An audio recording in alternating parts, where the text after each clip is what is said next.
Hello, ಹೇಗಿದ್ದೀರಾ ಎಲ್ಲರೂ? ನಾನು ವನಜಾ ಮಲ್ನಾಡು ಬಂದಾಯಿತು, ಹೊಸ ವಿಡಿಯೋ ತಂದಾಯಿತು. ಬನ್ನಿ, ಇವತ್ತು ರೇಷ್ಮೆ ಸ್ಯಾರಿಗಳು ಅಂದರೆ ಸಿಲ್ಕ್ ಸ್ಯಾರಿನ ಹೇಗೆ ಫೋಲ್ಡಿಂಗ್ ಮಾಡ್ಬೋದು, ಎಷ್ಟು ಕಡಿಮೆ ಜಾಗದಲ್ಲಿ ಅದನ್ನು ಇಡ್ಬೋದು ಅನ್ನೋದನ್ನು ನಾನು ಇವಾಗ ಈ ವಿಡಿಯೋದಲ್ಲಿ ಹೇಳ್ತಾ ಇದ್ದೀನಿ. ಈ ವಿಡಿಯೋದಲ್ಲಿ ತೋರಿಸ್ತಾ ಇದ್ದೀನಿ. ಮತ್ತು ಹೊಸಬ್ರಾದರೆ ಸಬ್ಸ್ಕ್ರೈಬ್ ಮಾಡಿ, ಹಳಬ್ರಾದರೆ ಒಂದು ಲೈಕ್ ಕೊಡಿ. ಕಮೆಂಟ್ಸಲ್ಲಿ ಈ ಇದು ಫೋಲ್ಡಿಂಗ್ ಹೇಗಿತ್ತು ಅಂತ ನನಗೆ ಹೇಳಿ. ಎಷ್ಟು ಕಡಿಮೆ ಜಾಗದಲ್ಲಿ ಇಡ್ಬೋದು ನೋಡಿ, ತುಂಬ ಕಡಿಮೆ ಜಾಗ ಸಾಕಾಗುತ್ತೆ. ಇಲ್ಲ ಅಂದರೆ ನಾವು ಹೇಗೇಗೋ ಜೋಡಿಸಿದ್ರೆ ಅದು ಇಡೋಕ್ಕಾಗೋದೇ ಇಲ್ಲ. ಹೇಗೆ ಅಂದರೆ ಈ ಥರ ಫೋಲ್ಡ್ ಮಾಡೋದ್ರಿಂದ ಇದೊಂಥರ ಪರ್ಸ್ ಥರ ಇರುತ್ತೆ. ಫೋಲ್ಡ್ ಮಾಡೋದ್ರಿಂದ ಒಂದು ಕಡೆ ಪೆಟ್ಟಿಕೋಟ್ ಇಡ್ಬೋದು, ಒಂದು ಕಡೆ ಬ್ರಾ ಇಡ್ಬೋದು, ಒಂದು ಕಡೆ ಬ್ಲೌಸ್ ಇಡ್ಬೋದು. ಹೀಗೆ ಒಂದೇ ಸ್ಯಾರಿನಲ್ಲಿ ಎಲ್ಲವನ್ನೂ ಇಡ್ಬೋದು. ಐರನ್ನೇ ಬೇಕಾಗಿಲ್ಲ. ಐರನ್ ಇಲ್ಲದೇ ಈ ಥರ ಫಿನಿಶಿಂಗ್ ಮಾಡ್ಕೊಳ್ಬೋದು. ನೀಟಾಗಿ ಐರನ್ ಥರನೇ ಕಾಣುತ್ತೆ. ಆ ರೀತಿ ಸ್ಯಾರಿಗಳನ್ನು ಜೋಡಿಸಿ ನಾವು ಈ ಥರ ಫೋಲ್ಡಿಂಗ್ ಮಾಡ್ಕೊಳ್ಬೋದು. ಈ ಫೋಲ್ಡಿಂಗು ಪ್ರತಿಯೊಬ್ಬರಿಗೂ ಇಷ್ಟ ಆಗುತ್ತೆ. ಹೇಗೆ ಮಾಡೋದು ಅನ್ನೋದನ್ನು ನೋಡ್ಕೊಳ್ಳೋಣ ಬನ್ನಿ. ನೋಡಿ, ಈ ರೀತಿ 4 ಫೋಲ್ಡಲ್ಲಿ ಸ್ಯಾರಿನ ಈ ಥರ ಮಡಿಸ್ಕೊಳ್ಳಿ. ಫಸ್ಟು ನೋಡಿ, 1 2 3 4 ಫೋಲ್ಡಲ್ಲಿ ಮಡಿಸ್ಕೊಳ್ಬೇಕು. ಮಡಿಸ್ಕೊಂಡು ಮತ್ತು ಬಲಭಾಗಕ್ಕೇ ಸೆರಗಿರೋ ಕಡೆ ಬರಬೇಕಾಗುತ್ತೆ. ಹೀಗೆ ಒಂದೇ ಸಮ. ಐರನ್ನೇ ಬೇಕಾಗಿಲ್ಲ. ನೀವು ಎಲ್ಲಿಗೆ ಹೋಗೋದಾದರೂ, ಕ್ಯಾರಿ ಮಾಡೋದಾದ್ರೂ ತುಂಬ ಈಸಿಯಾಗಿ ಕ್ಯಾರಿ ಮಾಡ್ಬೋದು. ಟೂರ್ ಹೋಗೋದಾಗಲಿ ಅಥವಾ ಊರಿಗೆ ಹೋಗೋದಾಗಲಿ, ಎಲ್ಲಿಗೆ ಹೋಗೋದಾದ್ರೂ ನೀವು ನೀಟಾಗಿ ಹಾಗೇ ತೆಗೆದು ಹಾಗೇ ಉಟ್ಕೊಳ್ಬೋದು. ಹಾಗೇ ಬ್ಯಾಗಿಗೆ ಜೋಡಿಸ್ಕೊಂಡು ತೊಗೊಂಡು ಕೂಡ ಹೋಗ್ಬೋದು. ಈ ರೀತಿ ನೋಡಿ, ಒಂದೇ ಸಮ ಹೀಗೆ ಕೈಯಲ್ಲಿ ಸಮ ಮಾಡಿಕೊಂಡು ಬೆರಳಲ್ಲಿ ಈ ರೀತಿ ಮಾಡಿಕೊಂಡು ಮಡಿಸ್ಕೊಳ್ಬೇಕು. ಈ ಥರ ಮಡಿಸಿದಾದ್ಮೇಲೆ ಕಾಲು ಭಾಗ ಮಾತ್ರ ಮಡಿಸ್ಕೋಬೇಕು. ಇನ್ನು ಮುಕ್ಕಾಲು ಭಾಗ ಅಲ್ಲಿರುತ್ತೆ ಅಲ್ವಾ, ಡಬಲ್ ಫೋಲ್ಡ್ ಮಾಡ್ಕೊಳ್ಬೇಕಾಗತ್ತೆ. ನೋಡಿ, ಹೀಗೆ ಇನ್ನೊಂದು ಭಾಗ ಈ ಥರ ಫೋಲ್ಡ್ ಮಾಡಿಕೊಂಡು ಇದು ಪರ್ಸ್ ಥರ ಆಗುತ್ತೆ. ನೋಡಿ, ನೀಟಾಗಿ ಫಿನಿಶಿಂಗ್ ನೀಟಾಗಿ ಬರುತ್ತೆ. ಇವಾಗ 2 ಕೈಯನ್ನು ಒಳಗಡೆ ಹಾಕಿಬಿಟ್ಟು ಆ ಫೋಲ್ಡಿಂಗ್ ಎಷ್ಟಿದೆಯೋ ಅಷ್ಟೂ ಎತ್ಕೊಳ್ಬೇಕು. ಅಷ್ಟನ್ನು ಈ ಥರ ಫೋಲ್ಡ್ ಮಾಡಿಕೊಂಡು ನೋಡಿ, ಹೀಗೆ ನೀಟಾಗಿ ಫೋಲ್ಡ್ ಮಾಡಿಕೊಂಡು ಬೆರಳಲ್ಲಿ ಆ ಕಡೆ ಈ ಕಡೆ ಆ ಥರ ಸಮ ಮಾಡಿದ್ರೆ ನೀಟ್ ಫಿನಿಶಿಂಗ್ ಬರುತ್ತೆ. ಹೀಗೆ ಸಮ ಮಾಡ್ಕೊಳ್ಳಿ. ನೋಡಿ, ಎಷ್ಟು ನೀಟಾಗಿ ಬಂತಲ್ಲ, ಪರ್ಸ್ ಥರ ಬರುತ್ತೆ ನೋಡಿ. ಇವಾಗ ಒಂದು ಕಡೆ ನೀವು ಪೆಟ್ಟಿಕೋಟು ಇಡ್ಬೋದು, ಒಂದು ಕಡೆ ಬ್ಲೌಸು ಇಡ್ಬೋದು, ಇನ್ನೊಂದು ಕಡೆ ಬ್ರಾನು ಇಡ್ಬೋದು. ಪ್ರತಿಯೊಂದು 4 ಭಾಗದಲ್ಲೂ ಕೂಡ ಇಡ್ಬೋದು, 3 ಭಾಗದಲ್ಲೂ ಕೂಡ ಇಡ್ಬೋದು. ನಿಮಗೆ ಹೇಗೆ ಬೇಕು ಹಾಗೆಲ್ಲ ಇಟ್ಕೊಳ್ಬೋದು. ಐರನ್ನೇ ಬೇಕಾಗಿಲ್ಲ. ನೋಡಿ, ನೀಟ್ ಫಿನಿಶಿಂಗ್ ಬರುತ್ತೆ. ಇವಾಗ ಬ್ಲೌಸನ್ನ ಹೇಗೆ ಮಡಿಸಿ ಇದರೊಳಗಡೆ ಇಡೋದು ಅನ್ನೋದನ್ನು ಕೂಡ ನೋಡ್ಕೊಳ್ಳೋಣ ಬನ್ನಿ. ಪ್ರತಿಯೊಂದು ಸ್ಯಾರಿನೂ ಮಾಡ್ಬೋದು. ರೇಷ್ಮೆ ಸ್ಯಾರಿಗಳು ಈ ರೀತಿ ಮಾಡಿಟ್ರೆ ಅವು ತುಂಬ ನೀಟಾಗಿರ್ತವೆ. ಬ್ಲೌಸ್ಗಳು ಕೂಡ ನೀಟಾಗಿರ್ತವೆ.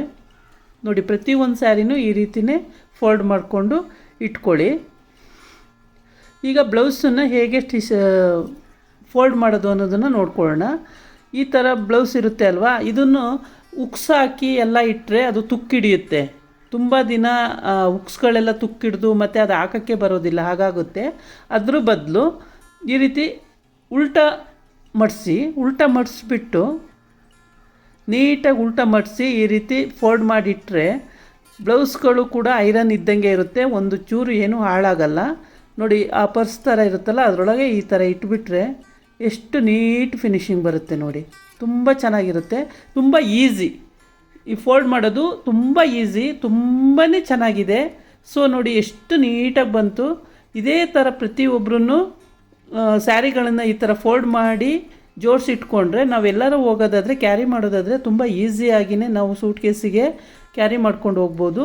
ಅಥವಾ ನಾವು ಟೂರ್ ಹೋಗೋದಾಗಲಿ, ದೇವಸ್ಥಾನ ಹೋಗೋದಾಗಲಿ, ಮದುವೆಗೆ ಹೋಗೋದಾಗಲಿ, ಎಲ್ಲಿಗೆ ಹೋಗೋದಾದ್ರೂ ಎಲ್ಲ ಸ್ಯಾರಿಗಳನ್ನು ಈ ಥರ ಫೋಲ್ಡ್ ಮಾಡಿ ಇಟ್ಕೊಂಡಿದ್ರೆ ತುಂಬ ಈಸಿಯಾಗಿಯೇ ಸಿಲ್ಕ್ ಸ್ಯಾರಿಗಳನ್ನು ನಾವು ಎತ್ಕೊಂಡು ಹೋಗ್ಬೋದು. ನಮಗೆ ಯಾವ್ದು ಬೇಕು, ಪೆಟ್ಟಿಕೋಟು ಕೂಡ ಅದರೊಳಗಡೆ ಹಾಕಿಡ್ಬೋದು, ತೊಂದರೆ ಇಲ್ಲ. ಆ ಕಡೆ ಈ ಕಡೆ ಜಾಗ ಇದೆಯಲ್ಲ, ಅಲ್ಲಿ ಪೆಟ್ಟಿಕೋಟು ಕೂಡ ಅದಕ್ಕೆ ಮ್ಯಾಚಿಂಗ್ ಹಾಕಿಡ್ಬೋದು. ಪ್ರತಿಯೊಂದು ಸ್ಯಾರಿನೂ ಇದೇ ರೀತಿ ಫೋಲ್ಡ್ ಮಾಡಿಬಿಟ್ಟು ಎಷ್ಟು ಕಡಿಮೆ ಜಾಗದಲ್ಲಿ ಇಡಿಸುತ್ತೆ ನೋಡಿ. ಇಲ್ಲ ಅಂದರೆ ಇಷ್ಟೊಂದು ಜಾಗ ಬೇಕು.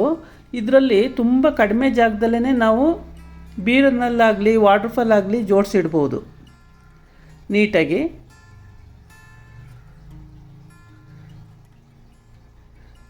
ನೋಡಿ ಎಷ್ಟು ನೀಟಾಗಿ ಬಂದಿದೆ. ನೀವು ಎತ್ತಾಕಿದ್ರೂ ಅದು ಒಂದು ಚೂರು ಬಿಚ್ಕೊಂಡು ಹೋಗೋದಿಲ್ಲ, ಹಾಗೇ ಇರುತ್ತೆ. ಮತ್ತು ಇನ್ನೊಂದು ಸ್ಯಾರಿ ಕೂಡ ತೋರಿಸ್ತೀನಿ, ನೀವು ಕನ್ಫ್ಯೂಸ್ ಮಾಡ್ಕೊಳ್ಬೇಡಿ. ಇನ್ನೊಂದು ಸ್ಯಾರಿ ಕೂಡ ತೋರಿಸ್ತೀನಿ, ಅದನ್ನು ಕೂಡ ಹೇಗೆ ಮಾಡಿಸೋದು ಅನ್ನೋದನ್ನು ಸಿಲ್ಕ್ ಸ್ಯಾರಿನ ನೋಡ್ಕೊಳ್ಳಿ. ಜರ್ಗಾಡಲ್ಲ, ಏನಾಗಲ್ಲ, ನೀಟಾಗಿ ಕೂರುತ್ತೆ. ನೋಡಿ, ಈಗ 4 ಫೋಲ್ಡಲ್ಲಿ ಈ ಥರ ಫೋಲ್ಡ್ ಮಾಡ್ಕೊಳ್ಳಿ. ಸೆರಗಿರೋದು ಆ ಕಡೆನೇ ಬರಬೇಕು, ಬಲಭಾಗಕ್ಕೆ ಬರಲಿ.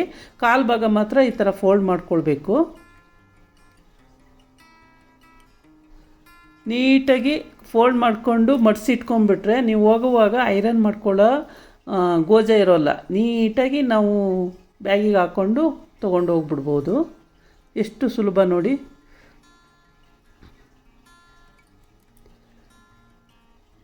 ನೋಡಿ ಎಷ್ಟು ನೀಟಾಗಿ ಬರುತ್ತಲ್ಲ. ಈ ರೀತಿ ಕಾಲು ಭಾಗ ಅಲ್ಲಿ ಫೋಲ್ಡ್ ಮಾಡ್ಕೊಂಡಿದ್ದೀವಿ, ಇನ್ನು ಅರ್ಧ ಮುಕ್ಕಾಲು ಭಾಗ ಇಲ್ಲಿದೆ. 1 ಫೋಲ್ಡು ಮತ್ತು 2 ಫೋಲ್ಡು ಮಾಡಿಕೊಂಡ್ರೆ ನೋಡಿ ಈ ಥರ. ಈಗ ಅಲ್ಲಿ ಪರ್ಸ್ ಥರ ಬರುತ್ತೆ ಅಲ್ಲ, ಅದಕ್ಕೆ 2 ಕೈನೂ ಹಾಕಿ ಆ ಕಡೆ ಈ ಕಡೆ ನೋಡಿ ಈ ಥರ ಫೋಲ್ಡ್ ಮಾಡಿದ್ರೆ ನೀಟಾಗಿ ಫಿನಿಶಿಂಗು ಕೂರುತ್ತೆ. ಮತ್ತು ಸುಕ್ಕು ಇರೋದಿಲ್ಲ. ರೇಷ್ಮೆ ಸೀರೆಗಳು ಒಂದು ಕಡೆ ಉಟ್ಕೊಂಡು ಹೋಗಿ ಬಂದರೆ ಸುಕ್ಕಾಗಿರುತ್ತೆ ಅಲ್ಲ, ಈ ರೀತಿ ಮಾಡಿಡೋದ್ರಿಂದ ಸುಕ್ಕೇ ಇರಲ್ಲ, ನೀಟಾಗಿ ಫಿನಿಶಿಂಗ್ ಕೂತಿರುತ್ತೆ. ಈ ಕಡೆ ಒಂದು ಪರ್ಸ್ ಥರ ಇರುತ್ತೆ, ಆ ಕಡೆ ಒಂದು ಪರ್ಸ್ ಥರ ಇರುತ್ತೆ, ಈ ಕಡೆ ಒಂದು ಪರ್ಸ್ ಥರ ಇರುತ್ತೆ. 3 ಕಡೆಗೂ 3 ಥರದ್ದು, ಒಂದು ಕಡೆ ಬ್ಲೌಸ್ ಇಡ್ಬೋದು, ಒಂದು ಕಡೆ ಪೆಟಿಕೋಟ್ ಇಡ್ಬೋದು, ಒಂದು ಕಡೆ ಬ್ರಾ ಇಡ್ಬೋದು. ನೀಟಾಗಿ ಇಟ್ಕೊಂಡ್ರೆ ನಾವೆಲ್ಲರೂ ಹೋಗೋದಾದರೆ ಈಸಿಯಾಗಿ ಕ್ಯಾರಿ ಮಾಡೋದಕ್ಕೆ ಅನುಕೂಲ ಆಗುತ್ತೆ. ತುಂಬ ಸುಲಭವಾಗಿ ಕ್ಯಾರಿ ಮಾಡ್ಕೊಂಡು ಹೋಗ್ಬೋದು. ಬ್ಲೌಸ್ ಕೂಡ ನೋಡಿ ಈ ರೀತಿ ಮಡಿಸಿ ಉಲ್ಟಾ ಮಡಿಸ್ಕೊಳ್ಳಿ ಬ್ಲೌಸನ್ನು, ಏಕೆಂದರೆ ಉಕ್ಸು ತುಕ್ಕಿಡಿಯೋ ಚಾನ್ಸಸ್ ಇರುತ್ತೆ. ಹಾಗಾಗಿ ಉಲ್ಟಾ ಮಡಿಸಿದ್ರೆ ಉಕ್ಸ್ ಏನೂ ಆಗೋಲ್ಲ, ನೀಟಾಗಿರುತ್ತೆ. ಇದೇ ರೀತಿ ನೋಡಿ ಮಡಿಸ್ಬಿಟ್ಟು ಈ ಥರ ಫೋಲ್ಡ್ ಮಾಡಿ ನೀಟಾಗಿ ಅದ್ರ ಜೊತೆಗೆ ಇಟ್ಬಿಟ್ರೆ ನಾವು ಹುಡುಕೋದೇ ಇರಲ್ಲ, ಹುಡುಕೋ ಗೋಜೆ ಇರಲ್ಲ. ಸೊ ನೀಟಾಗಿರುತ್ತೆ, ನಾವು ಕ್ಯಾರಿ ಮಾಡೋದಕ್ಕೆ ಅನುಕೂಲ ಆಗುತ್ತೆ. ತುಂಬ ಸುಲಭವಾಗಿ ಕ್ಯಾರಿ ಮಾಡಿಕೊಂಡು ತೊಗೊಂಡೋಗ್ಬೋದು. ನೋಡಿ, ಬೀರನ್ನಲ್ಲೂ ಅಷ್ಟೇ ಎಷ್ಟು ಕಡಿಮೆ ಜಾಗದಲ್ಲಿ ಇಷ್ಟು ಜಾಗದಲ್ಲಿ ಒಂದು 50 ಸ್ಯಾರಿಗಳು ಇಡ್ಬೋದು, ಅಷ್ಟು ಜಾಗ ಸೇವ್ ಆಗುತ್ತೆ. ಸಿಂಥೆಟಿಕ್ಕು ಅಷ್ಟೇ, ಸಿಂಥೆಟಿಕ್ಕೂ ನಾವು ಇದೇ ರೀತಿಯೇ ಫೋಲ್ಡ್ ಮಾಡಿ ಇಟ್ಕೊಳ್ಬೋದು.